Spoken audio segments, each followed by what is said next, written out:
Governo aprova contratos de pesquisa e exploração de petróleo em 6 áreas. Desconhecidos assaltam residência protocolar do administrador de Chimoio. A Agência Espacial Norte-Americana, NASA, quer estudar de perto o Sol.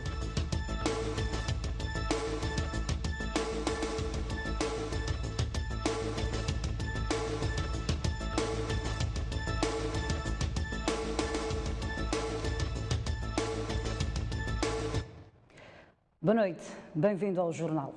O Governo aprovou hoje os contratos de pesquisa e exploração do petróleo para 6 áreas da costa moçambicana, onde serão investidos 823 milhões de dólares nos próximos 8 anos. O Executivo espera que sejam criadas oportunidades de emprego e de negócio para os cidadãos e as empresas nacionais, respectivamente. O decreto do Governo aprovado na sessão desta terça-feira pelo Conselho de Ministros refere-se aos contratos de concessão para pesquisa nos offshores de Angoche, Delta do Zambeze, Pandeitemane e de Mazenga. Para as áreas A5A de Angoche, em que são concessionárias a Eni, a Sasol Petróleo e a Empresa Nacional de Hidrocarbonetos, empresa pública. Para a área A5B, igualmente de Angoche, de que são concessionárias a ExxonMobil, a Rosneft Angoche e a Empresa Nacional de Hidrocarbonetos, empresa pública. A terceira área é a Z5C, do Zambeze Delta, que são concessionárias a ExxonMobil, a Rosneft Zambeze e a Empresa Nacional de Hidrocarbonetos, empresa pública. A quarta área é a Z5D, Zambeze Delta, em que são concessionárias a ExxonMobil, a Rosneft Zambeze e a Empresa Nacional de Hidrocarbonetos, empresa pública. O Governo concessionou ainda as áreas PT5C de Pandeitemane, a Sasol e a NH, e a área de Mazenga em Inhambane, a ENH.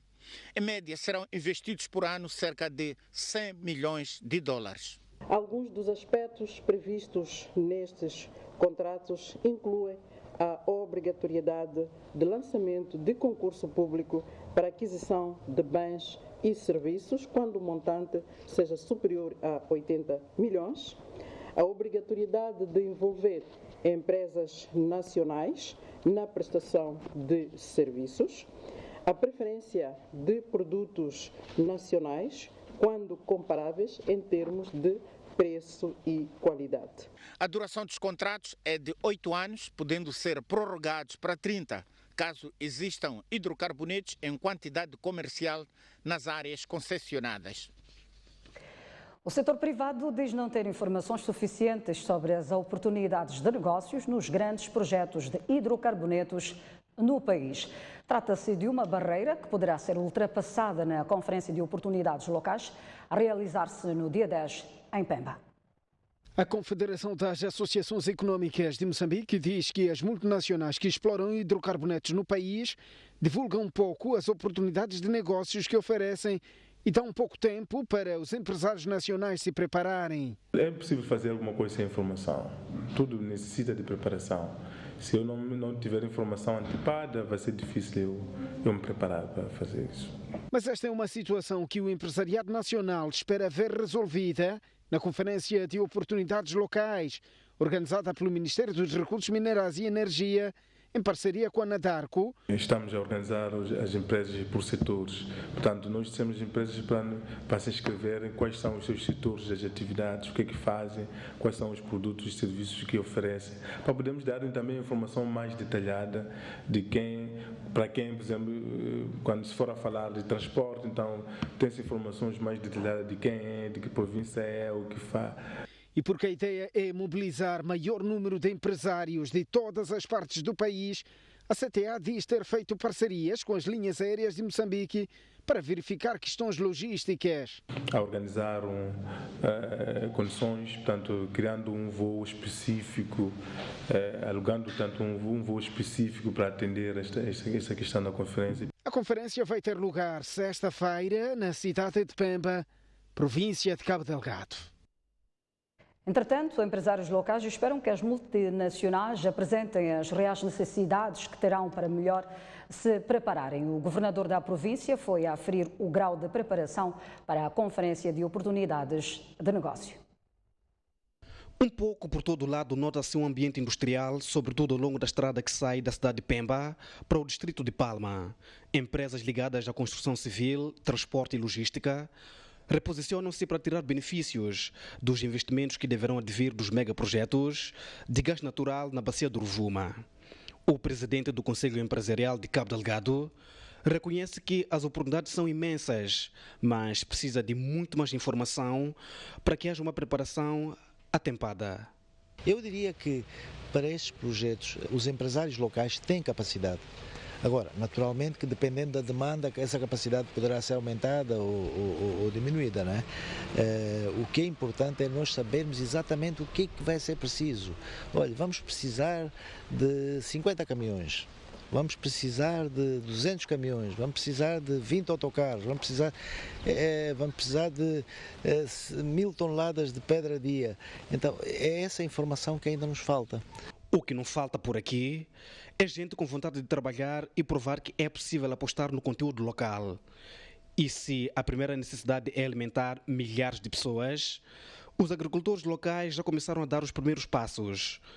Estes produtos frescos vendidos neste supermercado são produzidos localmente. Portanto, a berinjela, cenoura, o alface, 3 variedades que tem tido, o pimento, basil, espinafre e diversos outros, como podem aproveitar a ver aqui. Produz-se bastante bem e em quantidades para abastecer o mercado, na realidade. A garantia de abastecer o mercado o ano inteiro é que é problemática por causa desta sazonalidade que nós temos. Portanto, nós produzimos por estação, sazonal, porque ainda não temos capacidade de produzir o ano todo, tudo. Esta sexta-feira, a cidade de Pemba acolhe a Conferência de Oportunidades. O objetivo central é a partilha de informação sobre as oportunidades a serem geradas num futuro breve. O governador da província de Cabo Delgado visitou esta terça-feira o local que vai acolher o evento, que deverá contar com a presença do chefe de Estado. Seguimos com outras notícias. Severino Ngwenha saúda ao Presidente da República e ao coordenador da RENAM pelo memorando de entendimento anunciado ontem. O académico diz que deve agora haver boa vontade para que os homens da RENAM sejam todos desmilitarizados e integrados nas forças do Estado. Severino Ngwenha considera que o desarmamento dos homens da RENAMO e a sua integração nas forças de defesa e segurança é um processo complexo. Daí que, além da confiança, tem de haver boa vontade das partes. Nós vamos todos nos augurar, rezar para que, de facto, desta vez a gente ultrapasse, vamos chamar assim, derrapagens que podem vir de malabarismos de uma e outra parte. A morte de Tlekama, o académico, revela ainda que teve receio de a RENAMO não conseguir levar adiante a discussão sobre a paz efetiva em curso. Entretanto, pelo rumo dos acontecimentos, são das lideranças tanto do governo como da RENAMO. Nós somos críticos quando isso convém, podemos estar em desacordo quando as coisas não vão no sentido que nós pensamos, mas também temos que saber exaltar atos que eu mesmo posso definir de heróicos no nosso contexto, que é este arrojamento, esta ousadia de ultrapassar todos os aspectos procedimentais e ir ao coração daquilo que constitui, digamos assim, o fator talvez mais importante e mais determinante para a vida presente e a vida futura do país e de Moçambique, que é o nosso. Ngwenha alerta que, apesar do desarmamento dos homens da RENAMO vir a acontecer nas vésperas das eleições, ainda é necessário criar condições para que não haja conflitos pós-eleitorais. No seu ponto de vista, uma das saídas é que os órgãos eleitorais garantam maior transparência nos resultados das eleições para que estes sejam aceitos por todos. Já o presidente do MDM, David Simango, elogia e encoraja o presidente da República e o coordenador da RENAM pela assinatura de memorando que viabilizará o processo de desmilitarização e exige que o documento seja tornado público. Portanto, é um processo extremamente delicado por culpa própria dos moçambicanos que arrastaram esse processo até a esses extremos, prejudicando em grande parte desta economia. Portanto, neste novo ciclo, eu penso que se nós conseguimos acelerar, será um grande troféu para a paz, e é isso que nós temos que encorajar, quer a liderança da RENAMO, quer o chefe de Estado, que apertem o cinto e que de fato se apercebam que os moçambicanos estão a ficar cada vez mais impacientes, os moçambicanos querem circular, os moçambicanos querem investir, as empresas estão descapitalizadas, as empresas estão a fechar, a nossa economia está em extrema bancarrota. Portanto, esta situação toda requer mudanças, e para que haja mudanças tem que haver confiança, e para que haja confiança, este pacote que ora tomamos conhecimento é fundamental para criar confianças nacional e internacional e dar uma prosperidade, um ar de alívio à nossa economia. Portanto, nós queremos encorajar as partes que continuem, que tornem este documento público, porque os moçambicanos devem se apropriar desse documento, os moçambicanos devem monitorar e avaliar o progresso, de modo a chegarmos a um bom porto. Por sua vez, a Frelimo defende que os moçambicanos devem acarinhar o processo de paz por considerar que os acordos ontem alcançados representam avanços em matéria de interesse comum, que é a paz efetiva. O porta-voz do partido no poder defende que o memorando fechado pelo Presidente da República e pelo coordenador interino da RENAMO é uma vitória para todos os moçambicanos. É chamada toda a sociedade a olhar este processo como um processo de todos os moçambicanos. E somos chamados a todos a ponderar e a termos paciência sobre o que está a acontecer. É preciso olhar que a linha que o camarada Presidente está a trazer é uma linha de não falar muito, mas realizar e as coisas acontecerem. Então, este processo é um processo sinuoso, complexo, e é um processo que precisa de muita mestria. E o camarada Presidente está a usar todo tipo de mestria para que este processo tenha o seu fim. É por isso que há colaboração por parte da liderança da RENAMO, o Sossuf Momad, no sentido de estar alinhado com aquilo que é o pensamento do camarada Presidente Filipe Jacinto Nunes. A Frelimo defende também que as forças residuais da RENAMO precisam de uma reintegração social. Por isso entende que este processo é irreversível. Nós temos fé como Frelimo que a RENAMO irá sim desarmar-se, a RENAMO será reintegrada socialmente, a RENAMO, pelo menos aqueles que estão lá nas matas, precisam de viver socialmente, precisam de ter os seus filhos nas escolas a estudar, precisam de ter serviços básicos de saúde, de escola, para que eles vivam na sociedade como qualquer cidadão normal vive. Então isto não é um processo de fazer fim-capé, é um processo irreversível em que todos os moçambicanos devemos assumir de uma forma em que a nossa contribuição como moçambicanos é discutir o assunto olhando a positividade deste assunto. Sobre o mesmo memorando de entendimento anunciado ontem pelo Presidente da República, a RENAMO prometeu neste caso pronunciar-se esta quarta-feira. Seguimos com outras notícias. Indivíduos desconhecidos e munidos de armas de fogo assaltaram na madrugada desta terça-feira a residência protocolar do administrador da cidade de Chimoio, tendo-se apoderado de 100 mil meticais e telemóveis. O assalto ocorreu pouco depois da meia-noite, quando os malfeitores, em número não especificado, introduziram-se nesta residência, localizada no bairro Nobre da cidade de Chimoio, por meio do arrombamento desta janela da sala. Segundo o administrador, que não conseguiu gravar a entrevista devido ao estado de choque em que se encontrava, os meliantes, munidos de armas de fogo, molestaram a si e sua família, tendo de seguida roubado dinheiro e telefones celulares para depois dispararem vários tiros enquanto incitavam fuga. Sobre este assalto, que ocorreu numa zona urbana, em residência com guarnição policial e a cerca de 10 metros do Comando de Unidade de Proteção de Altas Individualidades, questionamos a polícia, através da chefe das relações públicas, o que terá falhado em matéria de segurança. Não interessa se é a zona urbana ou a zona suburbana. A polícia estava a garantir aquilo que é o seu trabalho, aquilo que é a sua missão.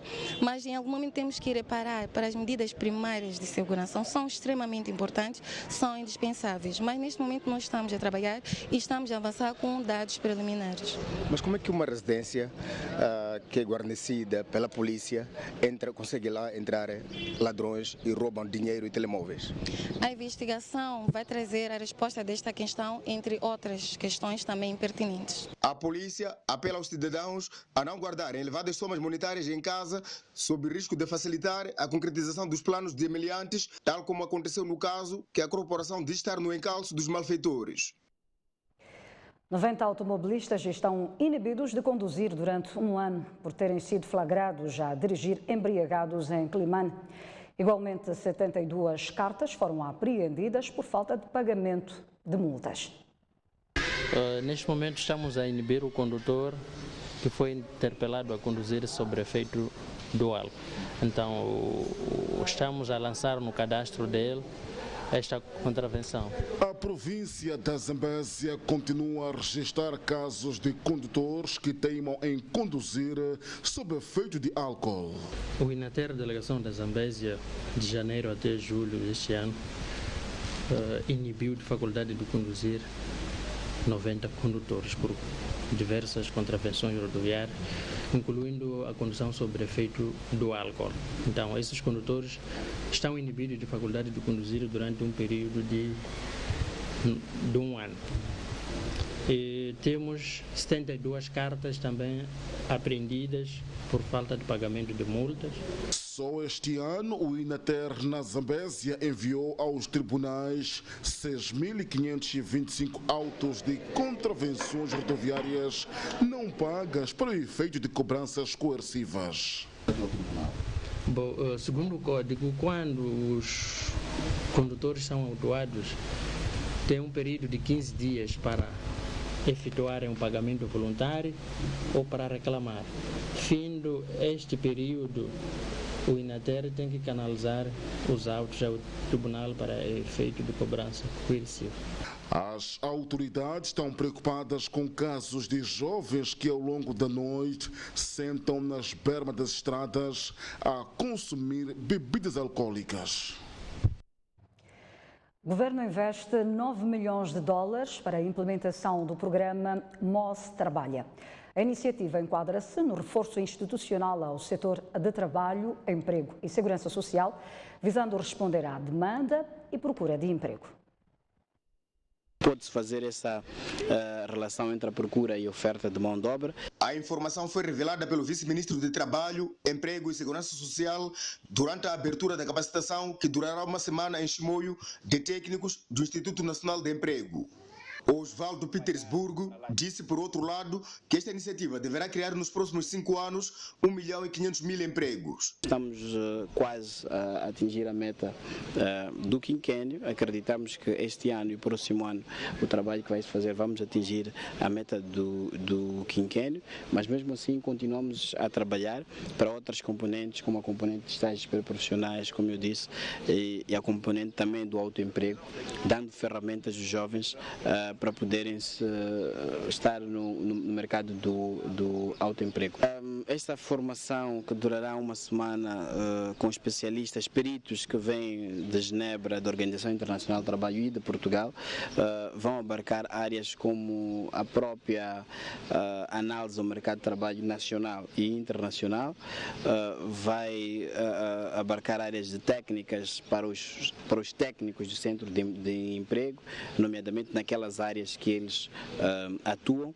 À margem da capacitação dos técnicos do Instituto Nacional de Emprego, foram entregues kits de autoemprego e assinados acordos de estágios com algumas empresas baseadas em Manica. A Assembleia da República está preocupada com os crimes ambientais contra a biodiversidade. Um dos grandes desafios apresentados pelo Parlamento moçambicano prende-se com a falta de capacidade de meios de proteção e fiscalização. Moçambique possui uma biodiversidade considerável, mas enfrenta o desafio na gestão, o que ameaça a sustentabilidade dos recursos que dispõe. Esta fraca gestão é determinada pela falta de meios técnicos, científicos e de controlo, segundo Francisco Mucanheia, presidente da Comissão da Agricultura, Economia e Ambiente da Assembleia da República. O grande desafio que nós temos é mesmo a proteção, por causa da apetência dos caçadores furtivos, já foi falado aqui a questão da pesca ilegal. Esse é um grande desafio, temos uma longa costa, mas sabemos que o governo, através do Ministério do Mar, tem estado a desenvolver alguns esforços, mas acreditamos que estas ligações, esta colaboração também pode nos ajudar a abrir portas, porque o grande desafio é a nossa capacidade em termos de meios para podermos proteger e fiscalizar a nossa costa. Entretanto, a diretora de programas da Fundação Internacional para a Conservação da Biodiversidade disse a jornalistas momentos depois da audiência concedida pela Presidente da Assembleia da República, Verônica Macamo, que o país tem estado a dar bons passos na gestão dos recursos naturais. Mozambique has made great strides in the last years, especially through our Conservation Caucus in Parliament. We would like to see better marine resource management. As the Speaker also said, that is something that the Parliament would like to work on. Esta terça-feira, a Presidente da Assembleia da República recebeu uma delegação composta por membros da Fundação Internacional para a Conservação da Biodiversidade. Lembre-se que esta fundação concedeu ao Presidente da República, Filipe Jacinto Nyusi, em 2016, o Prêmio Internacional de Conservação, por se ter notabilizado como um líder inovador nas políticas de conservação da biodiversidade. Momento para uma curta pausa. Voltaremos dentro de instantes. Até já. Antigos combatentes de luta de libertação nacional em Nampula beneficiam de 10 motorizadas que funcionam à base de um sistema de baterias. Os meios circulantes fazem parte de um total de 40 motorizadas que deverão ser entregues ainda este ano aos combatentes. A entrega foi feita pelo governador da província de Nampula. Intervindo, Vítor Borges disse ser a expectativa do governo que os veículos que são concedidos aos combatentes a título de crédito possam gerar renda. Este ato tem valor pelo fato de que concede a crédito estes triciclos a combatentes, cuja inserção social e econômica é uma preocupação do governo.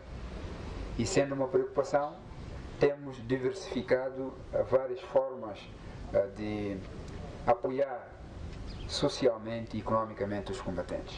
A nossa expectativa é que possam gerar renda. Os beneficiários acreditam que os meios circulantes poderão minimizar o sofrimento porque passam e dizem-se conscientes das suas obrigações. Como sou agricultor, então vou levar os meus produtos da Machamba para a sede do distrito para a sua venda. Acredito que este veículo vai me ajudar a transportar o meu cereal para a área comercial.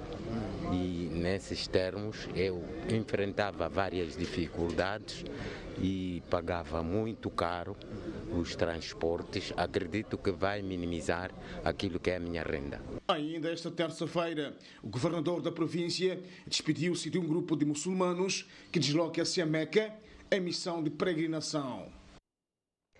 Os meios circulantes foram adquiridos com o Fundo da Paz e Reconciliação Nacional, criado para beneficiar a todos os combatentes e desmobilizados de guerra. Seguimos com outras notícias e desta vez é momento de olharmos as notícias internacionais, onde o presidente do Irão acusa os Estados Unidos de procurar a todo o custo prejudicar os interesses do seu país. Esta segunda-feira, Donald Trump aplicou sanções económicas contra o Irão depois de ter saído do acordo nuclear em maio deste ano. O Irão está novamente sob pressão com a reposição das sanções dos Estados Unidos. Com uma economia já debilitada e o aumento da contestação social a cercarem a San Juan, o presidente iraniano foi à televisão estatal denunciar o que diz ser uma guerra psicológica. Juan acusou ainda Donald Trump de virar as costas à diplomacia. Foi Trump e o governo dele que rejeitaram as negociações e voltaram as costas à diplomacia. O que Trump está a fazer é contra a nação iraniana e os interesses nacionais do Irão. O Irão está preparado para a diplomacia, se existir honestidade no processo. As sanções são o mais recente passo de Washington na saída do acordo nuclear de 2015 com o Irão e assinado ainda por Rússia, China, França, Reino Unido e Alemanha. Em maio, Donald Trump assinou a retirada dos Estados Unidos do acordo por considerar que o documento não travou as ambições nucleares e a política externa agressiva de Teherão no Médio Oriente. A União Europeia preparou uma legislação que vai proteger as empresas europeias das sanções de Trump. O principal partido da oposição no Zimbábue, a MDC, acusa as forças militares de deter os seus membros durante a noite, como forma de intimidar a oposição para não contestar os resultados eleitorais. Continua a insatisfação da oposição em relação aos resultados eleitorais no Zimbábue, que deram vitória ao presidente Emmerson Mnangagwa e o seu partido ZANU-PF. Esta segunda-feira, o maior partido da oposição, MDC, que considera as eleições do dia 30 de julho fraudulentas, acusa as forças militares de realizar uma série de detenções noturnas contra os seus membros. Os militares tentam desencorajar e impedir que as pessoas refutem as eleições fraudulentas por meio de detenções e tortura dos opositores, mas isso não adiantará em nada. Disse Nkululeko Sibanda, porta-voz do Movimento para a Mudança Democrática, tendo acrescentado que os soldados fizeram uma visita à casa do líder da juventude e do deputado do MDC, mas ambos encontram-se escondidos. Segundo a Amnistia Internacional, mais de 60 pessoas foram arbitrariamente detidas e torturadas pelas forças militares. 27 membros do MDC compareceram na segunda-feira num tribunal para pagar caução depois de terem sido detidos durante as manifestações violentas que causaram 6 mortos e dezenas de feridos. O líder do MDC, Nelson Chamisa, encontra-se sob pressão dos apoiantes que exigem uma medida urgente para contestar a vitória de Mnangagwa. Chamisa tem 3 opções: aceitar a derrota e seguir em frente, desafiar os resultados eleitorais junto ao tribunal ou organizar protestos em massa que poderão gerar mais violência pós-eleitoral. A Agência Espacial Norte-Americana, NASA, quer estudar de perto o Sol. No dia 11 de agosto, uma sonda espacial será lançada para o Sistema Solar. Pela primeira vez, uma sonda vai aproximar-se da atmosfera do Sol numa missão liderada pela Agência Espacial Norte-Americana, NASA. A sonda Parker possui um escudo térmico feito à base de um compósito de carbono para poder resistir a temperaturas da ordem dos 1400 graus Celsius. Entre outras coisas, os cientistas da NASA procuram prever a atividade do Sol e saber por que é que o plasma que envolve o Sol, conhecido como coroa solar, alcança temperaturas mais elevadas que a própria estrela. É uma missão perigosa, mas que poderá ser muito gratificante, porque a sonda solar Parker vai atravessar a coroa solar, a camada exterior de gás à volta do Sol, onde se produzem fenômenos como o vento solar, erupções solares e injeções de massa coronal. Podemos aprender muitas coisas neste ambiente infernal, porque o que acontece ao pé do Sol tem um impacto aqui na Terra. A sonda Parker está a ser construída pela Airbus no Reino Unido e deverá ser lançada a 11 de agosto. NASA a tentar estudar o Sol. Mas uma curta pausa no Jornal da Noite. Mas antes, a previsão do estado de tempo para as próximas 24 horas. Começamos mesmo pela Zona Sul. Maputo poderá registrar uma temperatura máxima de 23 graus e uma mínima de 16. Para Seixais, espera-se uma temperatura máxima de 23 graus e uma mínima de 17. Inhambane poderá registrar uma temperatura máxima de 24 graus e uma mínima de 20. Para a zona centro do país, Beira poderá registrar uma temperatura máxima de 30 graus e uma mínima de 20. Para Chimoio, espera-se uma temperatura máxima de 31 graus e uma mínima de 16. Tete poderá atingir 36 graus de máxima, 20 de mínima. Climane com 33 graus de máxima, 19 de mínima. Para a zona norte do país, Nampula poderá registrar uma temperatura máxima de 32 graus e uma mínima de 18. Para Pemba, aguarda-se uma temperatura máxima de 29 graus e uma mínima de 20 neste caso. Lexinga poderá atingir uma temperatura máxima de 27 graus e uma mínima de 13. Aguarde por si, logo após o intervalo. Até já. Esta previsão do tempo é-lhe oferecida pela Índico Seguros. Seguimos com o desporto. A questão das equipas moçambicanas que vão disputar as Afrotaças na sua edição 2018-2019 volta a ser ponto de encontro dos clubes, Federação Moçambicana de Futebol e a Liga Moçambicana de Futebol esta quarta-feira. O encontro vai juntar na mesma sala os representantes dos clubes que disputam o Moçambola, a Liga e a Federação. Com o prazo de entrega das equipas que vão participar nas competições africanas de clubes quase a chegar, há uma necessidade de juntar os intervenientes para uma decisão sobre quais equipas devem fazer a sua inscrição, tendo em conta o período de término das inscrições, que é de 15 de outubro. Assim, na tarde desta quarta-feira, os clubes principais interessados, Federação Moçambicana de Futebol, gestora do futebol moçambicano, e a Liga Moçambicana de Futebol, organismo que gera o principal campeonato nacional de futebol, vão discutir o modelo de escolha das equipas moçambicanas para as Afrotaças 2018-2019. A Federação Moçambicana de Futebol apresentou uma proposta que pode ser discutida no encontro desta quarta-feira. A CAF não está a dizer que entreguemos campeões deste ano. Está a dizer que entreguemos os representantes deste ano. Eventualmente, a Federação pode decidir entregar mais uma vez os do campeonato passado. E os deste entregar para o próximo maio. Mas este campeonato, tenho certeza que vai decorrer. Não vamos encontrar o campeão antes do dia 17. Não corremos para isso. Esta medida levaria as Afrotaças à União Desportiva de Songo, campeão nacional de 2017 e finalista vencido da Taça de Moçambique, o Costa do Sol, vencedor da Taça de Moçambique 2017 e vice-campeão nacional 2017, o Ferver de Nacala, terceiro classificado, e o Ferver da Beira, quarto classificado e principal responsável pela participação de 4 equipas pela primeira vez na história do futebol moçambicano nas competições africanas. Para a Federação Moçambicana de Futebol, em caso de se aprovar esse modelo, os vencedores de Moçambola 2018 e da Taça de Moçambique serão inscritos para a edição 2019-2020 das Afrotaças, que vai iniciar em agosto de 2019 e termina em maio de 2020. No basquetebol, o Ferroviário da Beira venceu hoje o seu homónimo de Nacala por 109-44, em jogo da quarta jornada da Liga Moçambicana Mozal.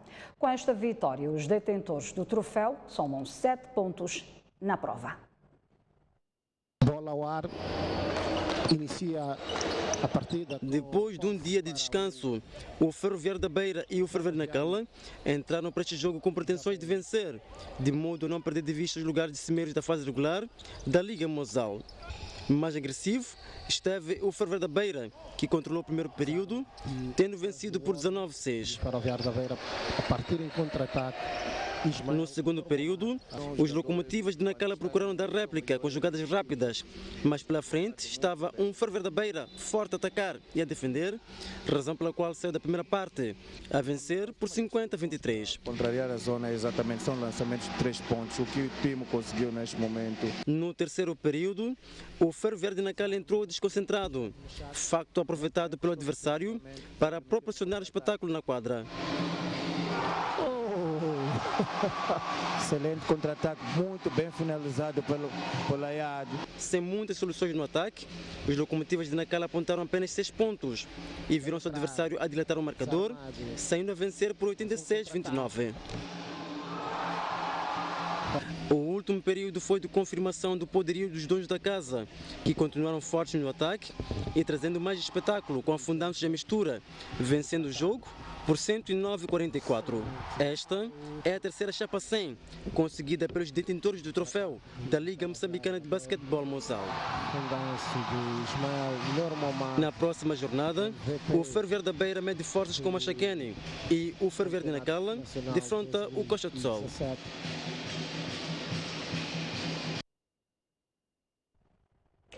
É tudo no Jornal da Noite. O Mosquito Talent terminou no domingo, mas os participantes continuam a brilhar. Fica então com a história da Atanaia, vencedora na categoria de instrumentos musicais, que pretende ser uma estrela no piano, neste caso do piano, no futuro. Boa noite.